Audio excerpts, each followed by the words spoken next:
Hey everyone, welcome back to another episode of English Podcast Journey, where we help you learn English while talking about real life. And today's topic is one that hits hard. If you've ever felt like your time just disappears. We're going to talk about how you might be wasting your time without realizing it, and give you 10 powerful tips to take control of your day and use your time better, especially for learning English faster and smarter. We'll share real examples, practical ideas, and things you can start doing right after this episode. And we'll keep the language clear and simple, so you can learn English while improving your life. So don't click away, because if you stay till the end, we'll give you a daily action plan that can completely change how you use your time. Are you ready? Let's dive in.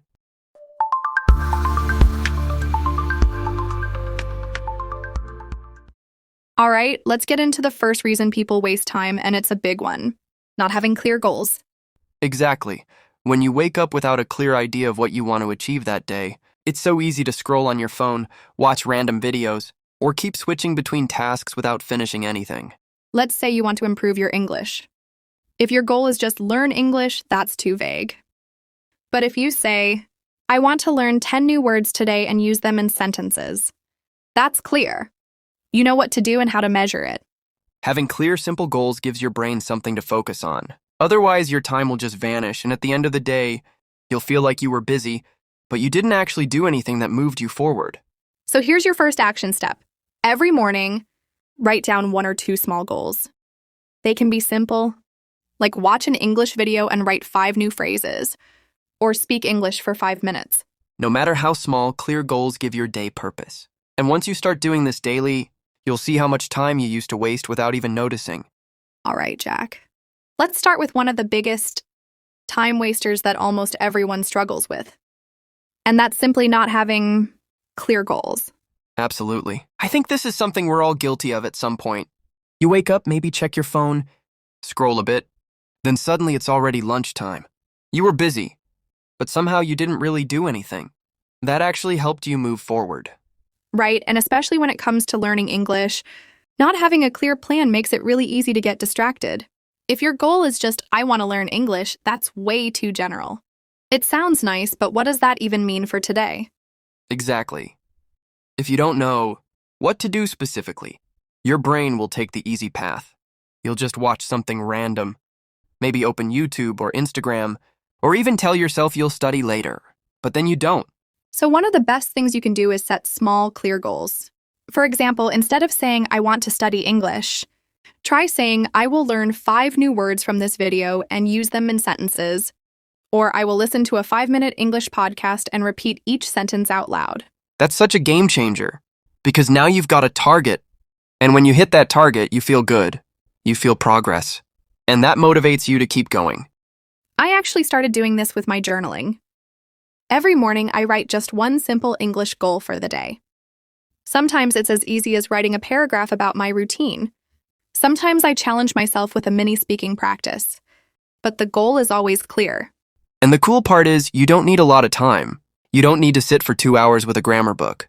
Even 15 focused minutes with a clear goal can give you better results than an hour of half-focused studying. Exactly. It's all about being intentional with your time. If you don't decide what to do with your time, something else will decide for you: social media, notifications, even your own laziness. So here's a small action step for everyone listening. Tomorrow morning, before you do anything else, take 1 minute, just 1 minute. Write down one clear English goal. Not a dream, not something huge, just one small specific action you will do today. And it doesn't have to be perfect. It's okay if your goal is learn 3 new phrases from a movie or describe my lunch in English. What matters is that you start choosing how to use your time, instead of letting your time control you. We'll talk about more time traps coming up, but trust me, this one not having clear goals is where everything begins. Fix this, and you're already ahead of most people. So now that we've talked about the importance of having clear goals, let's move on to the next point. And this one is something I struggled with a lot personally: multitasking too much. Oh yes, we all love to think that we're being productive when we're doing a lot of things at once, like watching a video while texting a friend, while checking emails, and maybe trying to study English somewhere in between. But let's be honest, how much of that actually stays in your brain? Exactly. It feels like you're being productive, But really, you're just splitting your focus so many ways that none of it goes deep. And with English learning, that's dangerous. Language learning needs focus. It needs your attention. You know what's funny?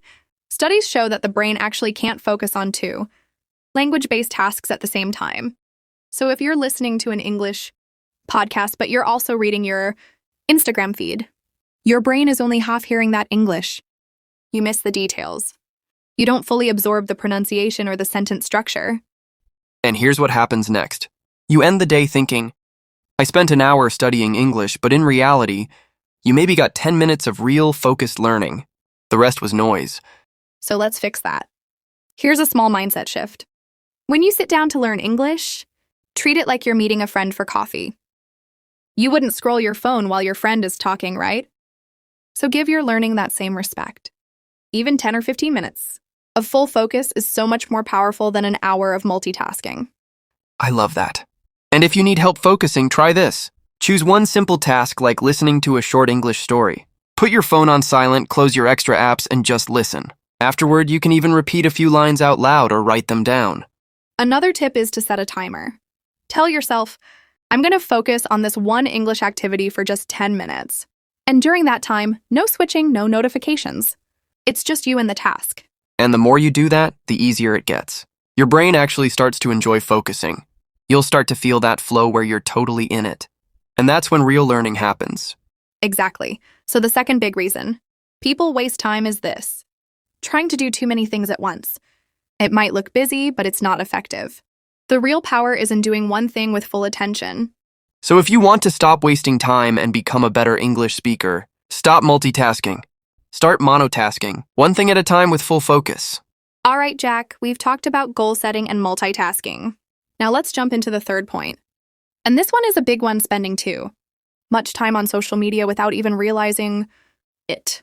Oh yes, this is huge. Social media is designed to keep us scrolling. You open Instagram to check one message and suddenly it's been 40 minutes. And what do you even remember from it? Maybe a funny meme or a cat video? Exactly. And it's not just about time wasted. It's also about energy. After all that scrolling, your brain is tired. You feel busy but not accomplished. And if you plan to study English later, chances are your focus is already gone. And here's something interesting. A lot of learners follow English pages, but they scroll past without really learning. So they feel like they're doing something productive. But passive scrolling is not the same as intentional learning. That's the keyword: intentional. You can absolutely use social media to learn English, but you need to have a clear plan. Like, I'm going to watch this 5-minute video and write down 3 new words. Or I'll listen to this podcast clip and shadow the speaker. I love that. I created a separate Instagram account that only follows English content creators. That way, whenever I log into that account, I know I'm in learning mode. No distractions. That's such a great idea. You're setting yourself up for success. I also tell my students to set a timer when they go on social media. Just 10 or 15 minutes. You learn, you engage, and then you log out. And here's a fun hack. Use the screen time tracker on your phone. You'd be surprised how much time you actually spend on apps. Once you see the number, it becomes real. That awareness can help you make better choices. It's about asking yourself, is this helping me grow, or is it just filling time? Because every minute you spend scrolling mindlessly is a minute you could use to improve your listening, expand your vocabulary, or practice speaking. Right? And we're not saying to quit social media completely. Just use it wisely. Let it serve you, not control you. So the third big time waster is uncontrolled social media use. It feels relaxing, but it quietly eats your hours and your energy. Let's be more mindful and turn our time online into something powerful. That's the key: purpose over habit. When you use social media with purpose, it becomes a tool for learning. Otherwise, it's just noise. Okay, let's keep going. This next one is really important, and honestly, a lot of people don't even realize they're doing it. It's waiting for the perfect time to start something. Oh yes, that classic thought of I'll start tomorrow, or I'll begin when I have more time, or I'll wait until I feel ready. The truth is, there is no perfect time. Life is always going to be busy. Something will always come up. Exactly. And when it comes to learning English, a lot of people say things like, I'll join that course next month, or I'll practice speaking when I feel more confident. But confidence doesn't just show up. You build it by doing. Starting small is still starting. I actually remember one of my students who kept putting off speaking practice. She kept saying she wasn't ready. But the first time she finally spoke up in our session, she realized it wasn't as scary as she thought. She said, "I wish I started earlier." And that's what happens. The longer you wait, the bigger the task feels in your mind. But once you take even one small step, it gets easier. You build momentum. And momentum creates motivation, not the other way around. So true. I always say, don't wait for motivation, create it. If you can commit to just 5 minutes a day, that's enough to start building a habit. 5 minutes of listening, reading, or writing in English is better than nothing. Here's something to try. Instead of saying, "I'll start tomorrow," ask yourself, what can I do today, even if it's small? Maybe it's listening to a podcast while walking, or writing one sentence about your day in English. Yes, and don't overthink it. You don't need the perfect plan. You just need action. Progress comes from doing, not from waiting for the stars to align. I think fear holds people back too. Fear of making mistakes, fear of sounding silly. But honestly, mistakes are part of learning. Every time you speak, write, or listen, you're improving. And nobody is judging you as much as you think. People actually admire someone who's trying to grow. So take that first step, even if it's messy. There's no need to be perfect, just be consistent. So here's our message for point 4. Stop waiting. The perfect time isn't coming. Use the time you have now, even if it's not ideal. Start small, start imperfect, but start. Because the sooner you begin, the sooner you grow. And one day you'll look back and be so glad you didn't wait. Okay, Jack, this one hits home for a lot of people. Let's talk about the time we waste just scrolling social media. Oh yes, I've definitely been guilty of that myself. You open Instagram or YouTube just for a minute and then bam, suddenly it's been 45 minutes and you have no idea where the time went. It's so true. And the crazy part is most of the time we're not even enjoying it. It's just automatic, like a habit. You pick up your phone without even thinking about it. Right? And I think that's what makes it dangerous. It doesn't feel like wasting time in the moment, but it adds up so quickly. 10 minutes here, 15 minutes there by the end of the day. It could be 2 or 3 hours gone, exactly. And here's the thing. I'm not saying social media is bad. There's some great content out there, and yes, even ways to learn English on these platforms. But the key is being intentional about it. Exactly. Are you scrolling because you want to learn something or relax for a bit, or are you just avoiding doing something more important? It's all about balance. I had to set limits on my phone for certain apps. For example, I allow myself 30 minutes a day for Instagram. Once I hit that limit, I get a little reminder that it's time to move on. Smart.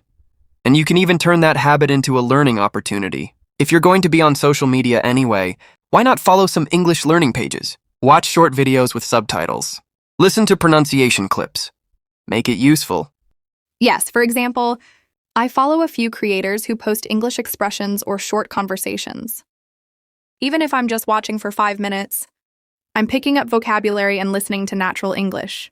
So today's takeaway? Social media isn't evil, but uncontrolled scrolling is a major time waster. Be mindful, be intentional, and turn those minutes into meaningful progress. Here's something practical. The next time you catch yourself mindlessly scrolling, ask, is this helping me or just filling time? If it's not helping, put the phone down and do one small thing for your English, like listening to this podcast. Absolutely, and if you're still listening to us, right? Now instead of scrolling, congrats, you're already using your time better. Or writing a sentence in your English journal. Or reviewing 5 new vocabulary words. Those small things take just a few minutes, but they actually help you improve. Use your screen to learn, not just to escape. You'll feel better, more productive, and you'll see real growth in your English over time. So Jack, let's talk about something that quietly wastes a lot of time. Waiting for the perfect time to start something. Oh yes, the classic line, "I'll start tomorrow or next week will be better." We've all said that at some point. Whether it's learning English, starting a workout, or working on a personal project. Exactly. And the problem is, that perfect time never really comes. Life is always a little messy. There's always something going on: exams, work pressure, tiredness, mood swings. Right? If you keep waiting for a perfect, distraction-free, stress-free day, you're going to be waiting forever. And while you're waiting, days and weeks pass by. That's time you could have used to make progress. Even slow progress is better than nothing. Absolutely. I used to think I needed one full free hour to study. And if I didn't have that hour, I just wouldn't study at all. but I realized even 15 minutes a day adds up. Same here. I tell learners this all the time: your progress doesn't depend on perfect conditions. It depends on consistency. Just doing something small every day is how you grow. Let's say someone wants to improve their English. They might say, I'll start when my exams are over or when I have more time next month. But they could start today by listening to this podcast while walking, cooking, even doing laundry. Exactly. There are so many micro moments in the day. You don't have to sit at a desk with a grammar book for 2 hours.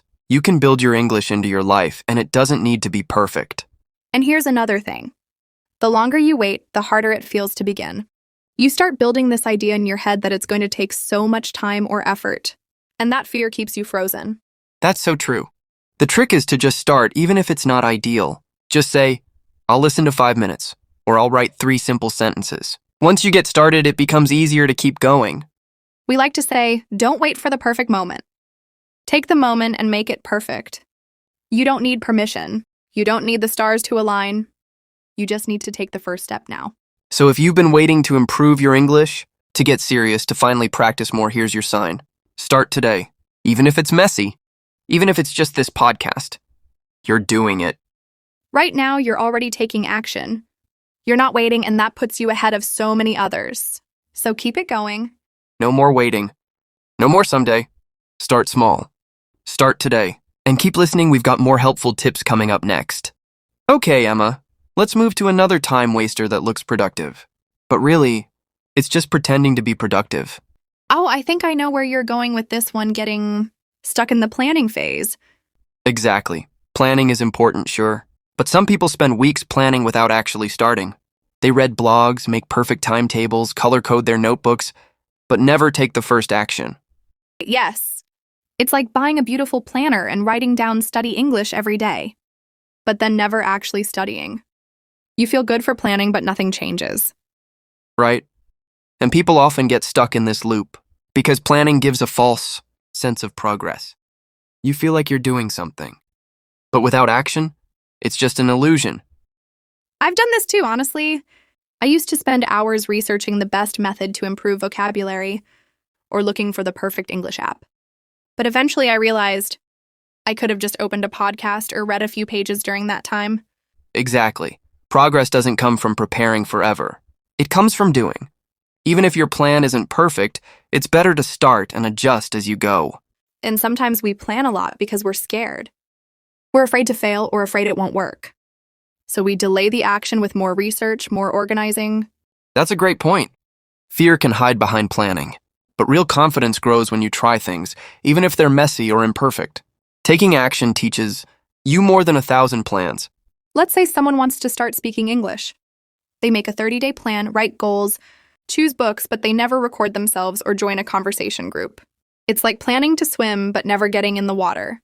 Exactly. Even if you just record your voice for 1 minute today, that's more progress than a week of planning. So here's our tip. Plan just enough to start, and then take that first small step. Action creates clarity. You'll figure things out as you go. Start with something easy. 1 podcast, 1 paragraph, 1 short video. Don't wait until your plan is perfect. Just begin, because doing is learning. And honestly, the best plan is the one you stick to. Even a simple plan done every day beats a perfect plan that never starts. So listeners, here's your challenge: stop overplanning. Pick one thing, do it today, and build from there. You'll thank yourself tomorrow. Keep it simple, take action, and we'll see you in the next part. So we've come a long way today. From talking about mindless scrolling and multitasking to fear, overplanning, and perfectionism. It all comes down to one simple truth. Your time is your most valuable resource. Once it's gone, you can't get it back. But the good news is you get a fresh chance every single day to use it better. Exactly. You don't need to be perfect. You just need to be present. Be honest with yourself. Ask, what am I spending my time on? Is this helping me become the person I want to be? If you want to get better at English or anything, it's not about magic tricks. It's about small daily actions. Listening, speaking, reading, writing. Even just 15 minutes a day adds up fast. And don't forget, progress is messy. You will make mistakes, lose focus, and have off days. That's normal. But if you keep showing up and using your time with purpose, you'll win in the long run. We believe in you, and we want you to believe in yourself. Even listening to this podcast today, that's one smart step. You chose to spend this time learning. Before we wrap up, we have a little challenge for you. Think of just one thing you learned today and write it down. Or better, comment it below.